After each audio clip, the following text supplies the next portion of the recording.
Welcome to the Heart of Racing podcast, mate, alongside our mates at Ladbrokes, Neil Breen and Will Friedman with you. How are you, Will? Very well, very well. We're into the heart of the autumn. Mate, that long price one you tipped us last weekend was at race 3 at Hawkesbury. I know, but you know the Ladbrokes It was a good third. It was a good third, but the Ladbrokes boys club Oh, beat it. the Ladbrokes Club Horse. We'll get into that later. Yeah. But that was a good stable mail because they paid a good price to place. If you took a Breenie, not everyone takes a Breenie. I took a Breenie, an each-way bet, and I put more on the place. Well, then you were up. Then I put on the win, and I had a good win. Now, the Pineapple, we always start with the Shocker of the Week award. It's like a bad ride or a bad decision or something. What do you got this week, Will? So I'm not overly impressed. This is not so much a terrible ride because it was a 26-1 shot. Yep. But it was in the Todman, and I hate seeing 26 50-1 shots ruin the chances of a horse that can actually win the race. And I was watching the Todman, and Straight Charge has naturally gone forward, which it does. Yeah. And there's a bit of a wall coming out of the barriers as they jump. And then Ryan Maloney on all inclusive, the Queensland horse just that came down. didn't make a decision to go forward or to go back to begin, was just sort of seeing where they went. And then halfway through the race said, oh, well, I'll go forward. Ended up 3 wide without cover, over racing up front. And it fired up. It was the Hawks runner. Straight Charge, or No, it did, but there was a runner in between that ended up finishing back in the field as well. But then Straight Charge got taken on. And then we're all raving about how good Switzerland was. Well, like, Straight Charge got no breather. Like, Switzerland got to smoke the pipe behind, being like, this is just money for jam. You know what I mean? Like, I just don't like seeing horses that have no chance, get given no chance, and then ruin the horse's chances that actually can win. that So actually had a decent don't be chance. surprised if Straight Charge is a big chance in the Golden Slipper off that run. Okay, it's going to be another high-pressure race, but you often see horses win the Slipper that don't win their lead-up. We're going to do a real Golden Slipper special next Yeah. week. This is the hottest year for 2-year-olds I can remember in a long time. Did you see Lady of Camelot trial the other day? No, I know. Oh, my God.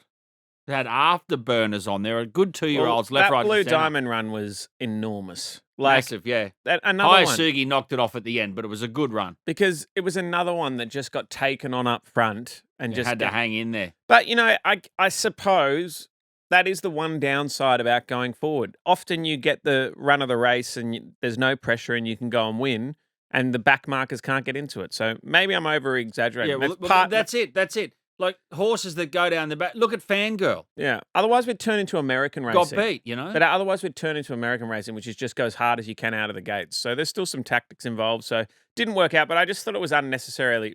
Ryan needs to make a decision earlier whether he's going back or going forward. So Okay, the Sayonara. It's a horse we're saying goodbye to, and we're not backing again. I'm looking in the rearview mirror here because I backed Daytona Bay in Brisbane again. It runs in those 1,800-metre, 2,000 type races, and it just continually looks like, as the $2.70 favourite, it's going to win and gets knocked off.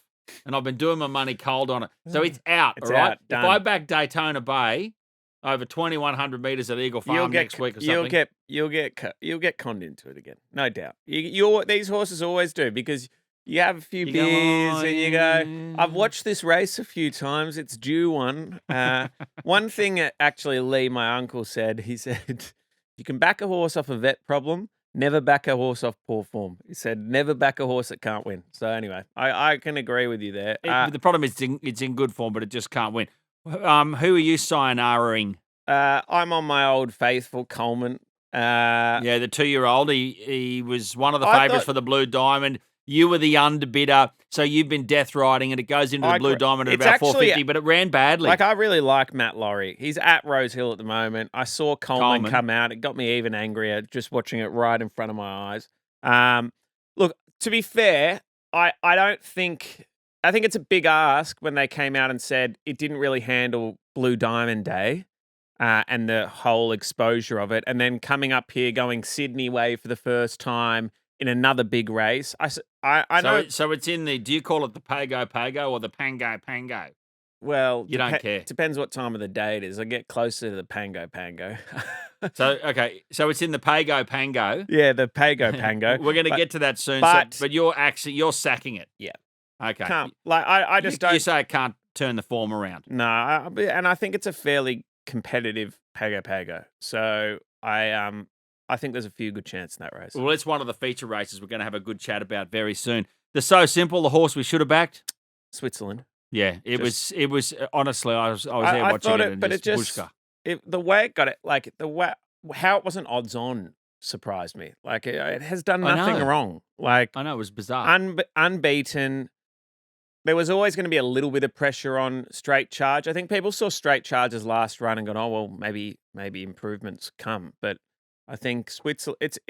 In my eyes, it's a 2-horse race in the slipper. It's Switzerland and Storm Boy, and it's whichever one J Mac can keep his leg over, because Ryan's going to ride whichever one he wants. You see the little jibe after the race? Oh, this is the horse to beat in the slipper. Is that what J Mac That's said? what Jake Mac said in the post-race interview, and I'm thinking, no. Is that a play? Is he trying to get in? To get Ryan Moore to go, ooh.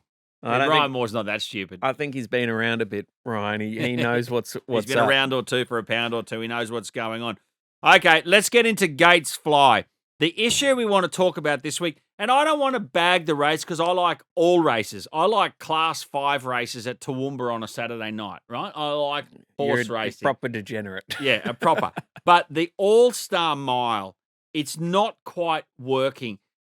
Look, this just might be an off year, but for the racing club and for Racing Victoria to have to be phoning trainers on a Monday, asking trainers if they want to put their horse in a $4 million race, says to me something's gone awry. Now, the All-Star Mile was Victorian Racing's answer to the Everest, if you like. It was a $5 million race. The public voted. It led to really odd things happening, like there was a horse from Queensland called Looks Like Elvis, and all the Queensland owners, when I was doing radio in Queensland, had this campaign to try and get me to promote it, to get the listeners to vote for this horse. It was based a little bit off the Japanese model. They have a similar race where they vote in the horses. But the voting didn't quite work. Now it's invitation. It's a different culture. And it works, as we've said many times, not every race works in every jurisdiction. Yeah. But does this year not work because of Mr. Brightside being less than $2? Possibly. But the other part that I think got people offside was the marketing budget that was associated with it. Like, it was a $2 million marketing budget. And I think that got a few people on the wrong leg. They sort of thought, does it need to be this much prize money, or does this much need to go into the marketing? And then we're here and we're not getting the right response. Is a mile the right distance? I had this argument with Richard just not that long ago, and he said a horse came out in front of us, and he goes, it's built like a sprinter miler.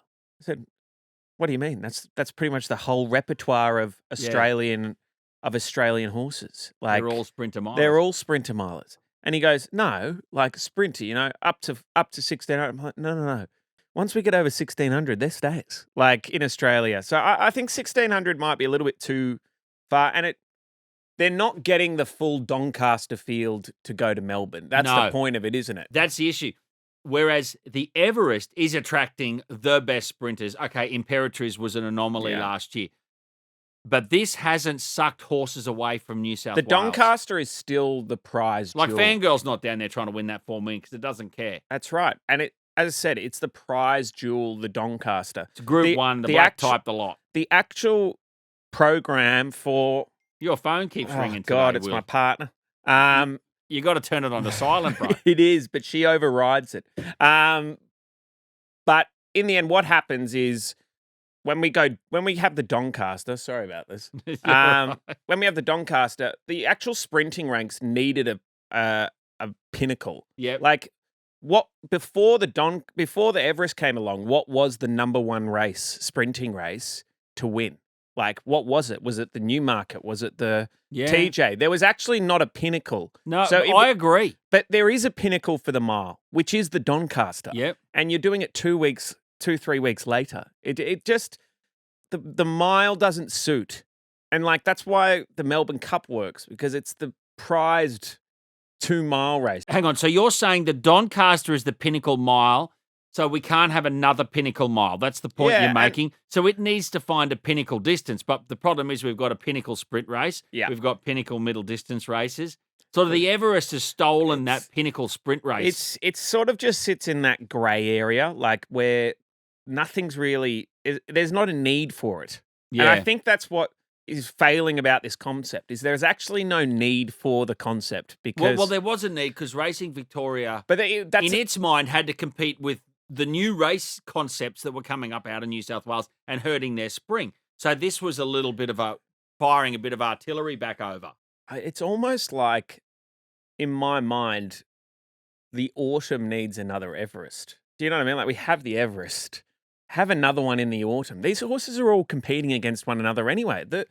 Next week, the Galaxy is going to be one of Well, the they best target races. the Quokka now in Perth, some but of these horses. The Galaxy is going to be one of the best races. It's pretty much going to be an Everest field in the Galaxy. Yeah, the Galaxy will be amazing So, next week. I'm just thinking why it's become the mile. If you have a superior miler at weight for age, they just keep winning. That's proven over and over and over again. So Mr. Brightsides, it's so hard to beat. We'll talk about the race really soon, this year's version of it.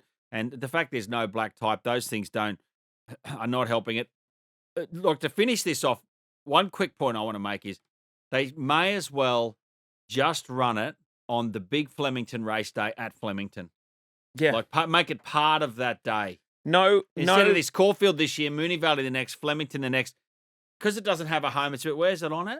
Yeah, and the other part is, I think in my mind, every big race in Sydney should be at Randwick, and every big race in Melbourne should be in Flemington. You know, like, and Write that down as a topic for next week. I'm sorry, the clubs will get all upset. When the big race day's on at Rose Hill. But I reckon every punter would agree with me. Every serious punter would prefer People love to headquarters. I love headquarters. Like, you just want to punt. You know that it's a fair track.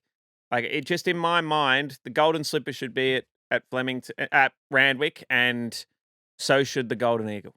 Rightio. I'm going to come back to you soon, Will, because I'm going to give everyone a Ladbrokes Racing Club update. Ladbrokes is giving punters the ownership experience through their stable of over 30 thoroughbred greyhound and harness runners. So what are you waiting for? Join the Ladbrokes Racing Club today.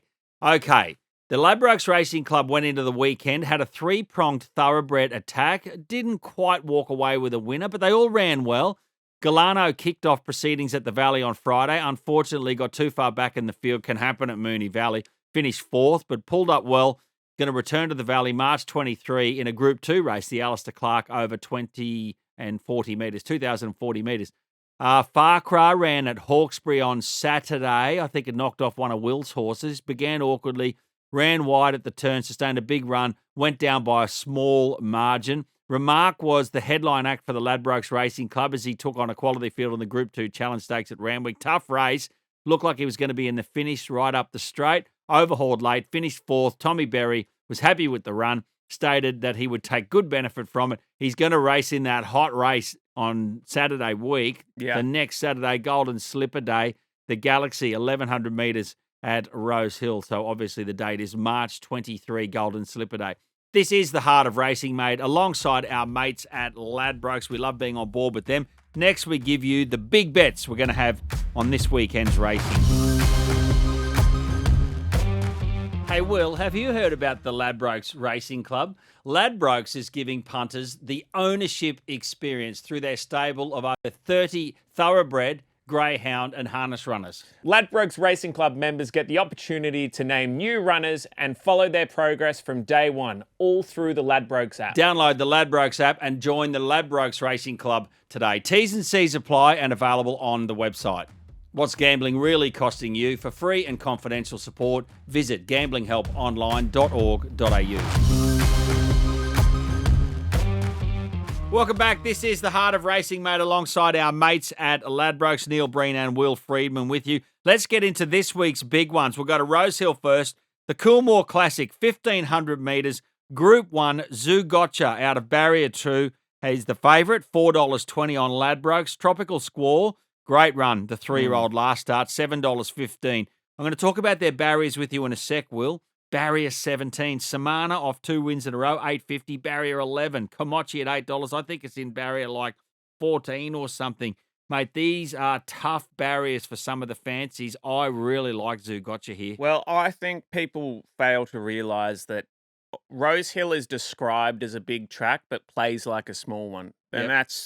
that's why barriers are so important in the Golden Slipper. I'd be very concerned about horses that draw wide in big fields, albeit the 1500 is probably the best starting point of them all. Like, it's back in the back corner. You get a nice A long nice straight, run to the but corner. you need to find a position before they start heading on that right-hand turn into the home stretch, because it's a big sweeping bend and you cover a lot more ground if you don't have a you good can't barrier. get Yeah, across. so look, I would favour the horses on speed. I imagine with Zugotcha they'll sit pretty handy. They won't get too far back in a big field. Kamachi, I think, is way unders.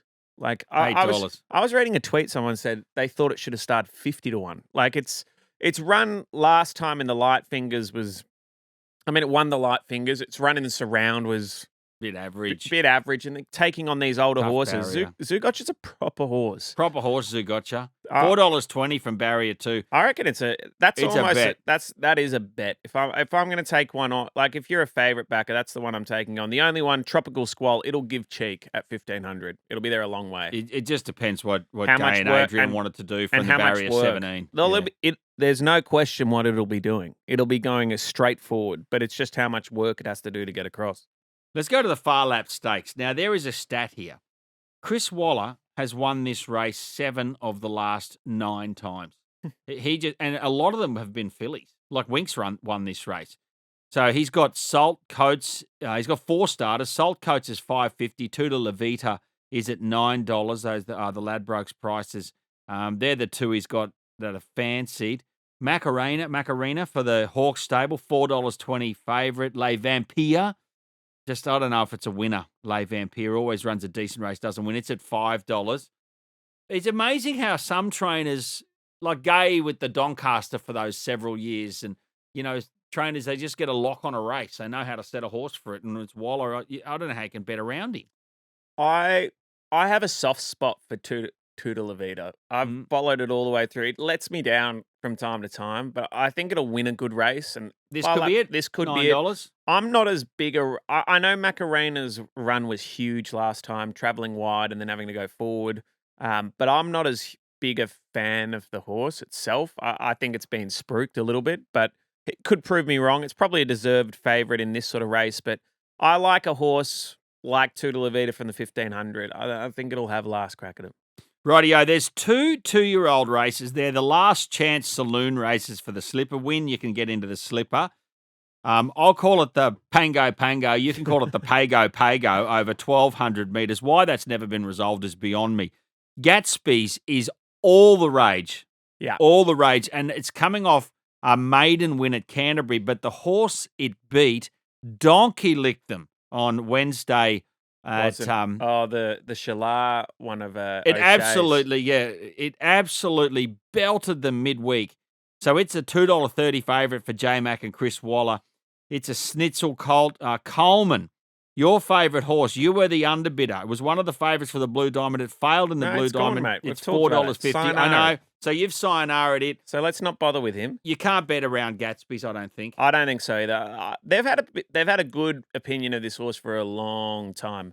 I know Ben Cadden, who was the track work rider of Winks, rides Gatsby. It's not a big horse. It was standing in front of me. Ben was on it. Said I was thinking about having a go at this in the Slipper. Like, this was last week. He said at odds. So, and he's a good judge because he rides them. He rides all the top horses of Chris's. And I just think Gatsby's an absolute moral here. I actually think it's Gatsby will win this, and if you want to do a double, you take Gatsby at 230 in this, and you put $50 on, or whatever you want to bet on, a unit or 2 on him in the Slipper, because it'll be a good form I reference. think he's about $26 in the Slipper market. But he at the won't be moment. after he He wins. won't be after he wins this. He'll come into about 12. Yeah, that's right. 12 so you or take 11. the 26s, even if you don't want to back it at 230, just put 50 on it in a Slipper. Okay, the Magic Night Stakes over 1,200 metres. This is for the fillies. I cannot work this race out. I'm going to go with the knees of the $2.35 favourite, only because it ran 4th in the Blue Diamond. J-Mac is riding as well. That's a factor. Castagna's at $4.80. Fly at $4.80. It's almost a dartboard job. I think Fly is a very good horse. I think it'll be a 3-year-old. I wouldn't be surprised if it gets knocked off again. It's just not doing everything Just exactly not quite right ready, yet. but looks But good. it's a very quality filly. Castagna, they've got a big opinion of. Like they think it's a slipper horse. So last chance saloon, I suppose, and Zena's got the runs on the board, I guess. But I think Shinzo won the Pago last year. Shinzo's the last So horse to it's- win it. As And I then said, go and, like these races can be good form reference for the slipper. sometimes they can back up. Yeah, 2-year-olds often back up. People always think, oh, young horses backing up. But if you want to give a clear indication how that's wrong, you look at the VRC Oaks, which is one of the early staying races for 3-year-old fillies. They run on the Saturday in the Wakeful. They 4 days always come before. out of the Wakeful. Always. So I'm just saying, like, people have this concept, oh, they're young horses. They might not be able to handle the backup. In fact, a lot of them do better on the backup, these younger horses, because they're not carrying as much weight. They're immature types, and they like to have that residual fitness, and all you do is then tick them over for a week, and they're fresh and ready to roll. Rightio, the All-Star Mile at Caulfield, Mr. Brightside. It's been bouncing around in the market. I've seen $1.85. I've seen $1.90. Now I'm seeing on Ladbrokes at this very moment $1.75 favourite. Pride of Jenny, we know it's going to get out in front, is $3.80. We saw what it did over the mile at the Carnival. That was at Flemington. This is at Caulfield. Cascadian's got into the fields at $12. Then you have all those Melbourne. They're sort of Melbourne Group 2 and Group 3 horses like Ayrton at $16. Buffalo River, $26, heading out towards $30. Moonamek, $35. Look, the only chance Mr. Brightside gets beat is if Pride of Jenny does a Pride of Jenny and doesn't stop. Well, or if Buffalo River misses the kick. You know what I mean? Like, it needs to... Pride of Jenny needs to have no pressure and to just be out in If it front sits coasting there, along. but if Buffalo River takes it on... Which is likely. So, I don't know. I just can't see anything beating Mr. Brightside. He's 5 from 6 at Caulfield. He just wins there. Like, He loves Caulfield. I only looked at the stat. I didn't actually look when the race that he didn't win, but 5 from 6. Like, I was looking at it going, oh, maybe, like, you know, when you're looking at form, you're trying to find a hole. You're like, oh, maybe he doesn't love Caulfield. And then I was like, bloody loves Yeah, it. track, 6 starts, 5 wins, 1 5 second, wins, you know, or so- something like that. I mean, he's been a superstar. He's getting into superimposed territory now. Okay, I've got another one I like at Melbourne. I'm going to give you that in time to unload very soon. Let's get to Stable Mail, which is the Owen, because you're 0-3 now, like for tipping horses from your own stable. This is for It's not Ladbrokes an easy communities. task, you know. This is for Ladbrokes communities. Ladbrokes communities. Well, I'm have you- only 0-1 for the Ladbrokes boys. Okay, you're 0-1. Have you ever wanted to connect, banter, and share tips with a group of diehard racing punters? Well, it's time to check out communities available in the Ladbrokes app. What is the Stable Mail / the Owen for this You know, week? you're not the greatest bloke. You tell me at the start of the program, oh, thanks for the tip for running third. I made a good dollar out of it. And then we And now I'm bagging you. we get to the segment. I'm straight under the bus. I will give you this. That was a very good tip. Yeah, but last week. it got. I thought it was actually going to start longer though. It only started 6:50. Anyway, okay, I do have one. So on Saturday, race 1, Mm. Field Weary. I saw it in. Yeah, but it has drawn a sticky barrier, which is why you're getting 950. Yeah. But I reckon Tom Marquand's the second best jockey in Sydney at the moment. Okay. Like, I think J-Max obviously clear first. And then I reckon Tom Marquand, Tommy Berry, Nash, that's sort of next tier, Tim Clark. But I'm happy with the booking of Tom Marquand. And I think if she gets an inch of luck, $9.50. Okay, $9.50 Field Weary for your stable in the first race on Saturday at Rose Hill. Okay, it's time to unload. Do you want me to go first? Yep, you head it up. Okay, I'm unloading on Nugget. Caulfield Race 5, the anniversary Vase over a mile, $3.50. It got beaten in the futurity, ran about 5th or 6th. Kieran Maher really liked it going into the race, thought it was in good form. Look, it was a top race. It was a Group 1. I think he wins this race on Saturday at $3.50. There's a real funny clip of, what's the apprentice in Sydney? Jet Stanley. Yeah. Trying to do charades for Nugget. And he's squatting down Oh, trying... no, don't go there. This is a family show. It's a family This is show. not a family show. It's a family show. What do you like? But I'm a big rap on M, and I've always thought he's a high quality animal. for his first up on Saturday. No, I saw this tip from you. It's race 6, $3. It's $4.20, or is it something? I think like it might that? be $3.50. Oh, $3.50 around that mark. And Red Card, Brudenell. It's a good race. It's a good race. But James McDonald on first up, they obviously think he's ready. I just think this is the prep Airman goes, I'm up there with those good sprinters. He's 3 not from running 4 first up. I love 3 from 4 first and up horses. the fourth is a placing and then came third in his, and I think it was last prep and it was desperately unlucky. I reckon In the Zach hot Lloyd races. gave him a sore back. But I think this horse is primed, ready to go, and he will then say, okay, I'll bet he might run in the TJ if he wins this. Okay, rightio. I don't mind Democracy Manifest in the Ajax Stakes as well, Rosehill Race 9. That's my each way bet. He's a tease, though, isn't he? I know, but that's why I'm backing him each way. And I'm allowed to, even though you bag me. I'm a winning punter, but I'm not always Okay. winning. Well, good luck on the punt on the weekend. And I got a tip for you, Will Friedman. You are under massive pressure because you've given us a $9.50 pop in race 1. And the whole day is going to be riding on whether you get us a bank in race 1. You know what happens? The more you tip, the more you win. Yeah, because eventually the dart is going to hit the bullseye. Good on you. We'll see you next week. See ya.